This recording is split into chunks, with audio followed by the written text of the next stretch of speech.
Imagine you are 18 years old. You finish school. You spend months learning useful skills. Then you finally get your first office job. For 2 years, you work hard and get better at it. Then your company buys a new AI system. The AI can do most of your work faster than you can. It never sleeps. It never asks for a raise. And it costs less than your salary.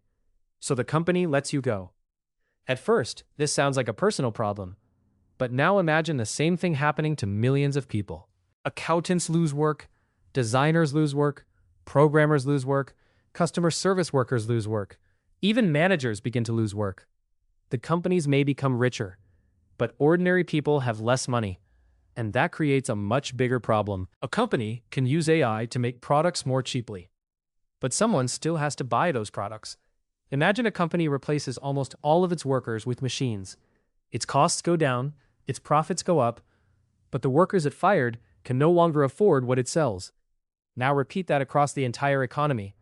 Companies keep producing more. People keep earning less. Eventually, the system runs into a strange problem. It has plenty of products, but not enough customers. The shelves are full, the wallets are empty. An economy cannot survive for long like that.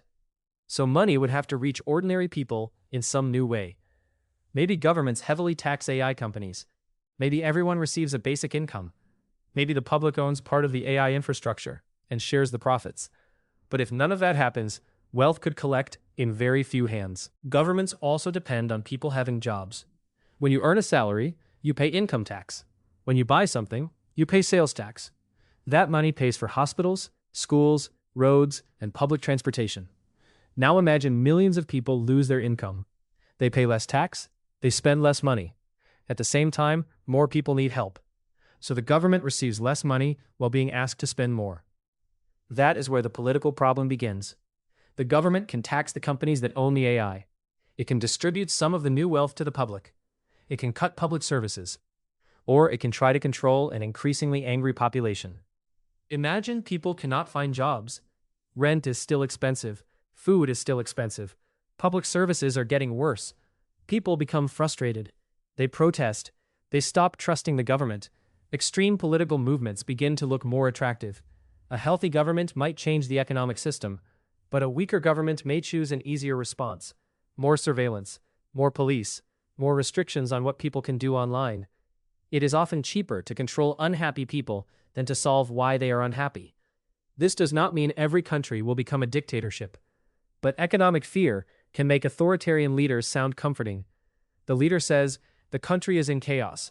The leader says, "Give me more power, and I will restore order." People who are frightened and exhausted may agree. Job loss is only one part of the problem. AI can also create unlimited information.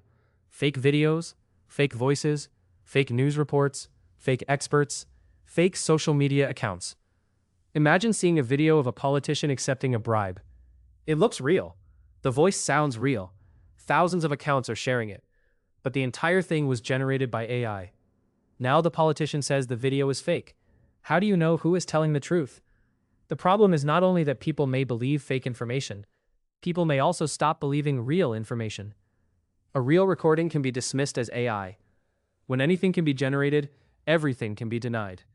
Democracy needs people to disagree, but it also needs them to share some basic facts. Without shared facts, political debate becomes almost impossible. Governments may try to control AI misinformation. They may require every AI user to prove their identity. They may track what people generate. They may scan private messages for illegal AI content. They may limit access to the most powerful models. These rules might begin with reasonable goals. Stop fraud. Stop election manipulation.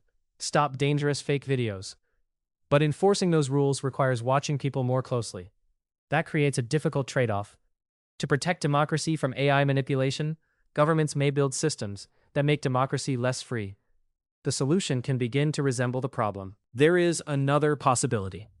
Governments may not fully control the AI systems. Private companies might.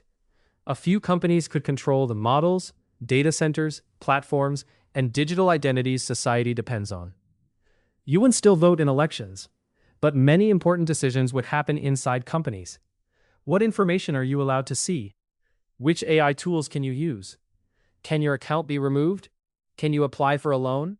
Can you find work? Can you access important online services?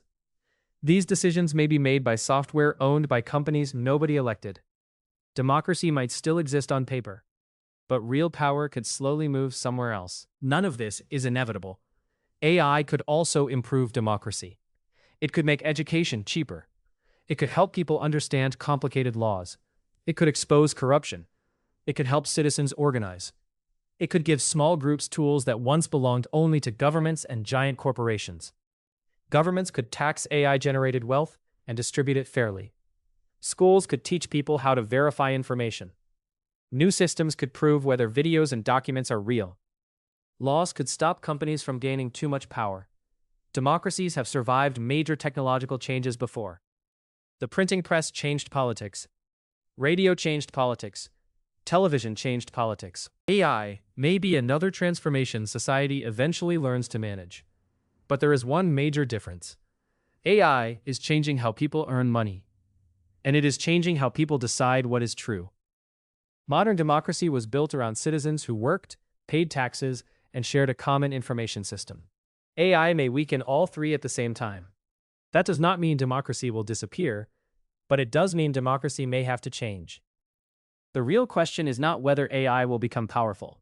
It already is. The real question is, who will own that power? Who will receive the wealth it creates? And how much freedom will ordinary people have in the system that comes next?